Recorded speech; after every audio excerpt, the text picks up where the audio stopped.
말씀은 우상에게 바쳐진 제물 문제를 다루고 있습니다. 우상에게 바쳐진 제물 문제가 왜 고린도 교회에 문제가 되었을까요? 당시 고린도 같은 도시에서 시장에서 파는 고기의 대부분은 신에게 바치는 의식을 거친 후에 도축된 것들이었기 때문입니다. 시장에서 고기를 사면 이미 우상에게 바쳐진 그런 고기를 살 가능성이 매우 높은 상황에서 고기를 사 먹어야 할까요? 아니면 자세하게 따져 물어서 우상에게 바쳐졌다면 사지 말고 그렇지 않다면 사 먹어야 했을까요? 당시 기록들을 읽어보면 당시 직업 동맹들, 길드들에는 수호신이 있었습니다. 그들은 매년 정기적으로 그들의 수호신에게 제사하는 축제를 지냈습니다.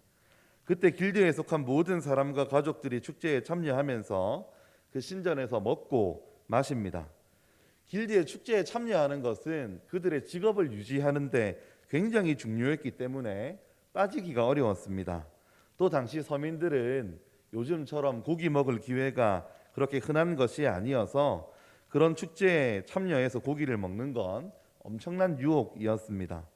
당시 사람들은 굉장히 어렵게 살았고 명절 때 이런 잔치에서나 고기를 얻어먹을 수 있었기 때문에 이 신전 축제가 바로 고기를 마음껏 얻어먹을 수 있는 그런 자리였지요. 또 헬라 도시들이 유력자들이 중요한 행사를 할 때 고린도를 예로 들면 고린도에서 경연으로 열렸던 올림픽 축제에 버금가는 이스미안 경기 때 친전들을 중심으로 큰 잔치가 벌어져서 사람들을 먹이곤 했습니다. 시민권을 가진 사람들은 이때 권력자들이 제공하는 음식을 크게 얻어먹고 권력자들도 이렇게 음식을 제공함으로써 인기를 얻곤 했기 때문에 이런 것에 참여하는 것은 이 사람들에게 굉장한 권리였습니다. 노예나 하층민들은 참여할 수 없었기 때문에 그들의 시민권을 가진 자들만 참여하는 주류에 참여하는 그런 일이었다고 볼 수가 있었겠죠. 그리스도인들이 이런 축제에 참여해야 할까요? 아니면 하지 말아야 할까요? 이런 것들이 늘 문제가 되었습니다. 축제들은 신전에서 우상 제사와 대에 함께 이루어지기 때문에 그것들에 대한 참석 여부가 그리스도인들에게 문제가 된 것이지요. 조금 정리를 하면 이 우상 제물에 관련해서 두 가지 문제가 있었습니다. 하나는 시장에서 파는 고기를 그리스도인들이 사 먹어도 되느냐 마느냐 하는 문제이고, 또 다른 하나는 길드의 축제, 이스미안 같은 경기 운동 경기 중에 이루어지는 축제들이 전부 신전에서 이루어지는데 이때 그 그리스도인들이 거기 참석해서 그 고기들 먹을 수 있느냐 하는 것입니다. 이 문제에 대해서 고린도 교회 성도들은 혼란 속에 빠져 있었습니다. 두 가지 주장이 다 있었기 때문이죠.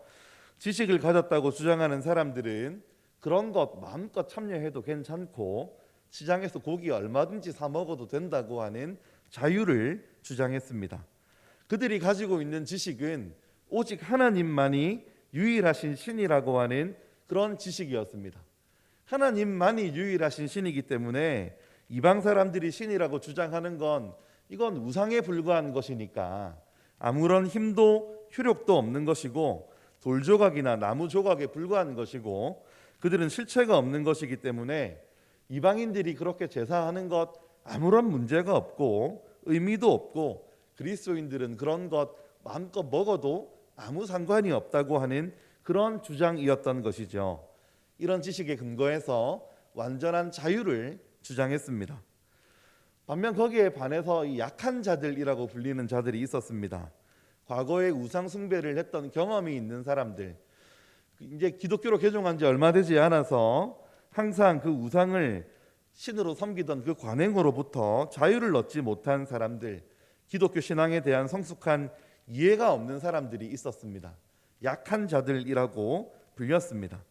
이들은 우상으로부터 완전히 자유한 마음의 상태에 놓여 있지 않았기 때문에 우상에게 바쳐진 음식을 먹으면 혹여 그 우상의 힘이 자기에게 미칠까, 자기에게 작용할까 소심해하고 불안해하는 사람들이었습니다. 그래서 이 사람들은 그런 음식을 먹으면 안 된다고 주장을 했던 것이죠. 고린도 교회에 우상에게 바쳐진 음식을 금하는 약한 자들이 있고 또 그들에 반해서 지식을 가졌다고 주장하는 자들의 주장, 얼마든지 먹어도 된다고 하는 그 주장이 있기 때문에 바울은 오늘 8장을 기록하고 있는 것입니다. 바울은 우상에게 바쳐진 제물 문제를 단순히 허용하느냐 마느냐의 문제로 설명하고 있지 않습니다. 신학적으로 깊이 생각하도록 이렇게 가르치고 있습니다. 이런 배경을 가지고 오늘 본문을 조금 살펴보면 좋겠습니다. 1절 말씀을 보시면 바울은 고린도에 있는 자들의 지식, 하나님이 한 분이시라는 지식, 우상들은 아무것도 아니라고 하는 지식을 인정합니다. 인정하지만 교정해 가기 시작합니다. 어떻게 교정합니까? 그러나 지식은 우리를 교만하게 한다. 그러나 사랑은 덕을 세운다. 이렇게 교정해 가는 것입니다. 지식을 자랑하면서 자유를 만끽하겠다는 사람들의 이러한 주장을 교정하는 것입니다. 지식은 지식 자체로 올바른 것이 아니라 사랑을 동반해야 교회를 올바르게 세울 수 있다고 하는 것입니다. 지식을 자랑하는 사람들, 이 사람들은 하나님은 한 분밖에 계시지 않는다고 하는 지식을 가르침으로써 우상들이 정말 신인 줄 알고 벌벌 떠는 약한 자들의 믿음을 세운다고 생각했습니다. 그런데 바울은 이걸 교정합니다. 강한 자들이 말하는 믿음이 있다고 이야기하는 사람들의 지식은 도리어 사람을 교만하게 해서 파멸하게 한다는 것입니다. 이 약한 자들이 마음에 거리낌이 있는 채로 강한 자들의 지식의 가르침을 받아들여서 신전 축제에 참여해서 또 시장에서 고기를 사서 먹게 되면 결국 그 행위로 후회하게 되고 근심을 얻게 된다는 것이죠. 이게 바로 사랑이 없는 태도라고 하는 것입니다. 고린도의 지식 자랑자들이 알아야 될 것은 그들의 지식으로 약한 자들을 세우려고 하지 말고 사랑으로 세우려고 해야 한다는 것이죠. 2절 말씀을 보시면 고린도인들은 하나님에 대해서 단편적인 지식들은 있을지 몰라도 하나님을 인격적으로 알고 하나님과 올바른 관계를 맺는 일에는 아직 많이 부족합니다. 지식으로 약한 자들을 올바르게 세우지 못하는 것은 바로 사랑이 부족하기 때문인데 3절 말씀 보시면 누구든지 하나님을 사랑하면 그 사람은 하나님도 알아주시느니라.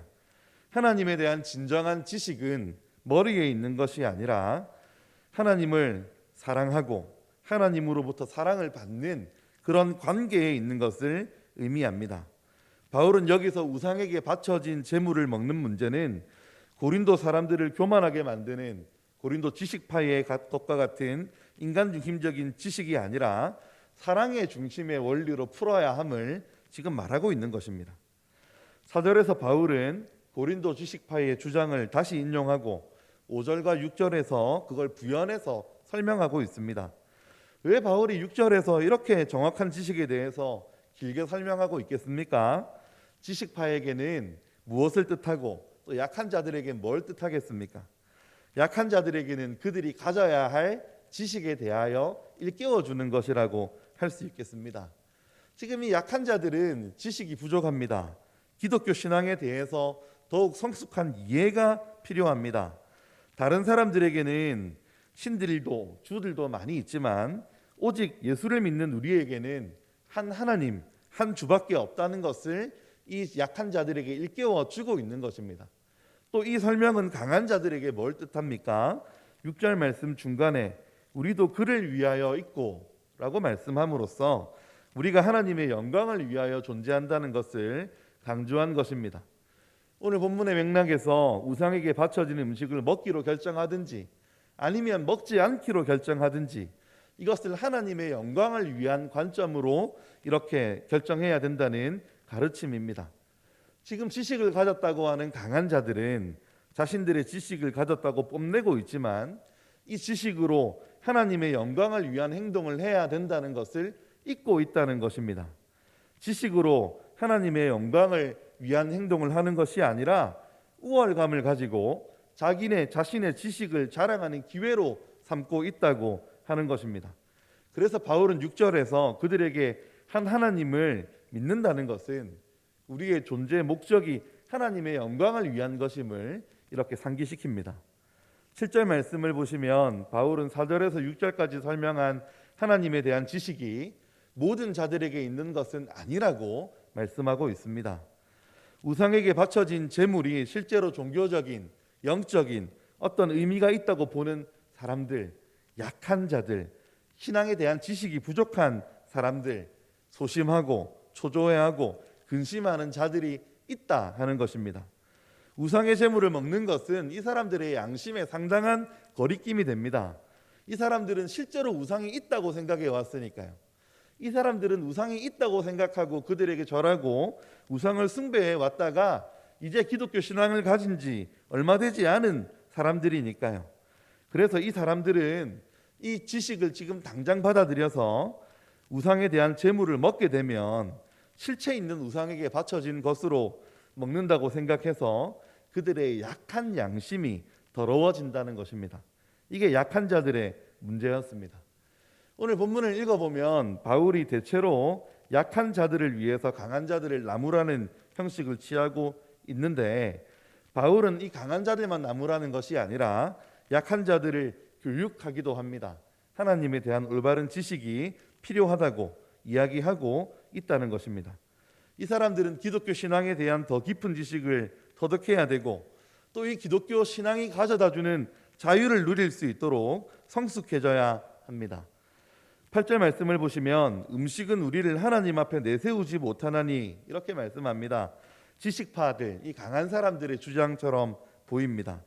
하나님 앞에 세운다고 하는 말은 하나님 앞에 책망받도록 심판대 앞에 세우지 않는다는 뜻이기도 하고, 음식을 가려 먹었다고 하나님으로부터 칭찬받는 것이 아니라는 뜻으로도 해석할 수 있습니다.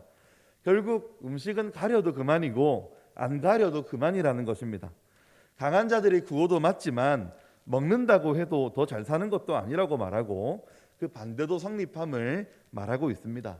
왜 이런 이야기를 할까요? 바울은 우상의 제물을 먹어도 별 이익이 없는데 왜 자꾸 먹는 거에 대하여 주장하고 있느냐고 반문하고 있는 것입니다. 먹는 행위로 인해서 형제들을 손상시키면 하나님이 책망하실 거라는 겁니다. 바울은 이 강한 자들의 지식파들의 주장에 동의를 하면서도 그걸 조금씩 교정해 가고 있습니다. 이 고린도 사람들은 하나님 앞에서 우상의 제물을 먹어도 불이익이 없고 먹지 않아도 이익이 없다고 하는데, 바울이 이렇게 거꾸로 말하는 것은 그들에게 달갑지 않은 일입니다. 먹으면 사실 이익이 있습니다. 그들이 신전 축제에 참여하면 그들에게 이익이 생깁니다. 그 이스미안 경기와 길드들의 축제에 참여하면 단순히 고기를 많이 얻어먹는 이득뿐만이 아니라 사회적으로 소외되지 않는 이득도 있고 그들의 직업을 더 잘 유지할 수 있는 이득도 있습니다. 그런 곳에 참여하지 않으면 소외당해서 일을 잘 못하고 쫓겨날 수도 있습니다. 그래서 사회적으로 보면 음식을 먹지 않아서 많은 해를 입은 겁니다. 신학적으로 보면 먹는 것과 먹지 않는 게 하나님 앞에 아무런 의미도 없겠지만, 실제로 이들의 삶을 보면, 이들의 살아가는 방식들을 보면 우상의 제물을 먹지 않는다는 것은 많은 불이익을 초래하는 것입니다. 지식파들은, 이 강한 자들은 이런 현실적인 이익을 신학적으로 정당화시키면서 자꾸 먹으려고 하고 그걸 약한 자들에게 강요하고 있는데, 바울은 이런 강요를 하지 못하게 지금 하고 있는 것입니다. 그들이 스스로 깨달아서 할 수 있을 때까지 기다려 주어야 한다는 것이죠. 바울은 8절에서 10절을 통해서 강한 자들에게, 약한 자들에게 자기의 지식을 강요하거나 무시하지 말라고 말하고 있습니다. 약한 자들을 무시하고 그들의 양심을 손상시키는 일을 해서는 안 된다는 것입니다. 바울은 이방인들의 축제에 참여하는 것에 대한 위험을 상기시키면서 그것이 가져다주는 이익을 또 감쇄시킵니다.